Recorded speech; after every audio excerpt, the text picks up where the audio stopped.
आज के case studies के इस लेक्चर में बात करेंगे कि अगर परिस्थितियां ऐसी रहीं तो पत्नी को एक पैसा आपको नहीं देना पड़ेगा, ना मेंटेनेंस देना पड़ेगा, ना इंटरम मेंटेनेंस देना पड़ेगा, ना एलुमनी यानी स्थायी भरण पोषण देना पड़ेगा, ना आपको कॉम्पनसेशन देना पड़ेगा और ना ही इस केस में आपको लिटिगेशन चार्ज देना पड़ेगा। बस परिस्थितियां आपको निर्मित करनी है।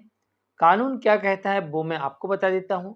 अगर आप कानून को समझ के और अपने केस में कुछ इस तरीके की परिस्थितियां कोर्ट के अंदर निर्मित कर देते हैं तो फिर आपकी पत्नी को एक पैसा भरण पोषण का नहीं मिलेगा, एक पैसा लिटिगेशन चार्ज के नाम पर नहीं मिलेगा, एक पैसा स्थायी भरण पोषण यानी एलुमनी के नाम पर नहीं मिलेगा, एक पैसा कॉम्पनसेशन यानी मुआवजे के नाम पर नहीं मिलेगा। इन्हें पत्नी को किसी प्रकार का कोई भी अवार्ड नहीं दिया जाएगा। क्यों नहीं दिया जाएगा? क्योंकि आपने ऐसी परिस्थितियां न्यायालय के अंदर उत्पन्न कर दी, वो भी कानूनी तरीके से। तो चलिए कानूनी तरीके को समझ लीजिए। जय जिनेंद्र, मैं मुकेश जैन। अगर आप मुझसे बात करना चाहते हैं तो आप सीधे अपॉइंटमेंट लेकर फोन पर बात कर सकते हैं।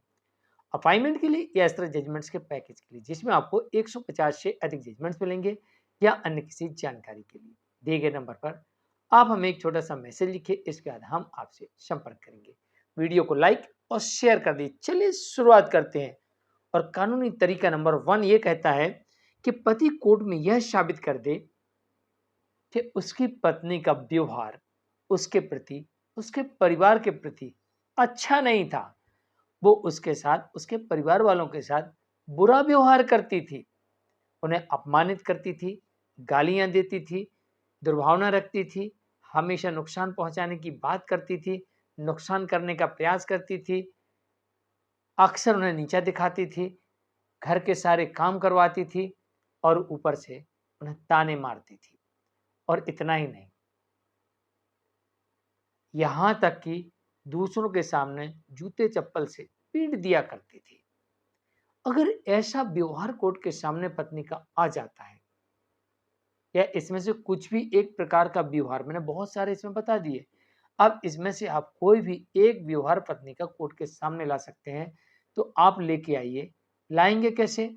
कोई आपके पास में फोटोज हो, कोई वीडियो हो, कोई आपका आई विटनेस हो यानी गवाह, ऐसा गवाह जो आस पड़ोस में रहता हो, जिसने सुना हो, देखा हो, ऐसा गवाह जो आपके घर में काम करने आता हो, घर में काम करता हो, ऐसा गवाह जो उस वक्त आपके घर पे आया हो और उसने देखा हो, ऐसा गवाह जहां पर एक घटना घटी, जैसे मार्केट में, चौराहे पर, थिएटर में, किसी शादी में, कहीं घूमने गए वहां पर, किसी भी जगह ऐसी घटना घटी तो उस घटना स्थल का आंखों देखा हाल सुनाने वाला, कानों सुनी वाणी को सुनाने वाला ऐसा व्यक्ति चाहिए जो वहां पर आंखों देखा हाल न्यायालय के समक्ष बता सके। तो ये साबित हो जाएगा।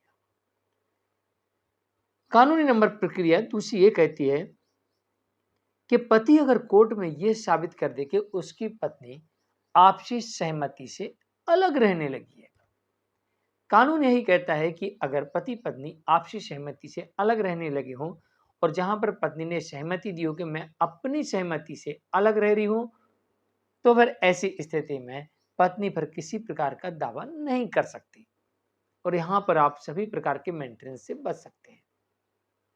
कानूनी प्रक्रिया 3 ये कहती है कि पति अगर कोर्ट में यह साबित करता है कि उसकी पत्नी बिना किसी कारण के अलग रह रही है, भाई मैंने तो कुछ किया नहीं, मैं तो लगातार वापस लाने का प्रयास भी कर रहा हूं, और पत्नी जो मेरे और मेरे परिवार के ऊपर जो एलिगेशन लगा रही है उसे वो साबित भी नहीं कर पा रही है और बिना किसी कारण के अलग रह रही है।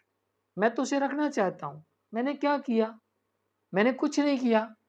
मेरे विरुद्ध एक भी सबूत पत्नी के पास नहीं है, एक भी आरोप मेरे पर साबित नहीं होते हैं और मैंने पत्नी को कई बार लाने का प्रयास किया, खुद गया, परिवार वालों को भेजा, रिश्तेदारों के माध्यम से पंचायत बैठा ली, वकील से नोटिस भेजा, व्हाट्सएप चैट किया, इसके अलावा पत्र लिखे, और जब बात नहीं बनी तो मैं न्यायालय पहुंचा और न्यायालय में मैंने दाम्पत्य पुनर्स्थापना का केस भी फाइल किया और न्यायालय ने ये आदेश भी दिया कि पत्नी पति के साथ आकर रहे, क्योंकि अभी तक पत्नी पति के विरुद्ध कोई भी आरोप को साबित नहीं कर पाई और पति ने वापस लाने के कई प्रयास किए, ये साबित हो गया। तो ऐसी परिस्थिति में यहाँ पर यह माना जाएगा कि पत्नी बिना किसी कारण के अलग रह रही है।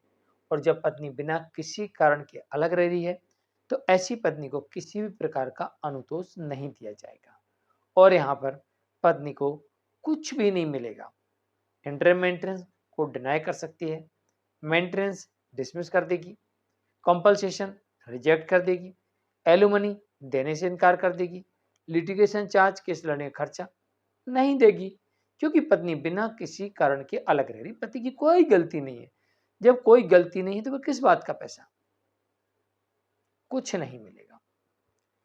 कानूनी प्रक्रिया 4 ये कहती है कि अगर पति कोर्ट में ऐसा साबित करने में सफल हुआ कि उसकी पत्नी एडल्ट्री में रहती है, उसकी पत्नी का किसी के साथ अफेयर है या उसकी पत्नी लिविंग में रह रही है, अगर पति ऐसा साबित करने में सफल होता है तो फिर कानून ये कहता है कि ऐसी पत्नी जाड़ता में रह रही है और ऐसी पत्नी को किसी प्रकार का मेंटेनेंस, भरण पोषण, कंपलसेशन, लिटिगेशन चार्ज देने का प्रावधान नहीं है। अडल्ट्री में रहने वाली पत्नी, क्रूरता करने वाली पत्नी और जाड़ता में रहने वाली पत्नी, तीनों प्रकार की पत्नियों को कोर्ट मेंटेनेंस, एलोमनी, कंपलसेशन नहीं देती, क्योंकि कानून ऐसा कहता है। इस कारण से न्यायालय नहीं देती। कुछ विषम परिस्थितियों को छोड़कर उसे अपवाद की श्रेणी में रख सकते हैं।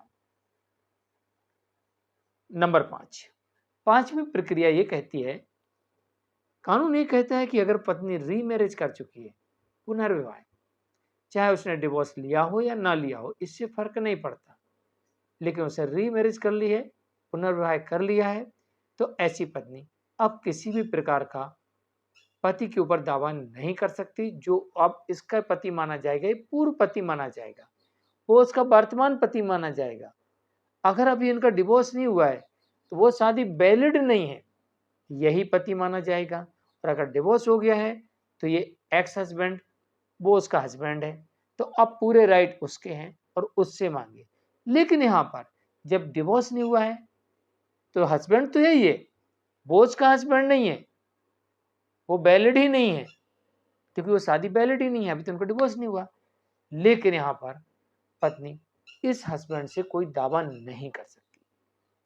उस हस्बैंड से भी दावा करेगी तो शादी वैध ना होने की वजह से वहां पर ही पत्नी को कुछ नहीं मिलेगा। मतलब पत्नी बिना डाइवोर्स दूसरी शादी कर ले तो इधर से भी गई, उधर से भी गई, यहां से भी कुछ नहीं मिलेगा, इधर से भी कुछ नहीं मिलेगा।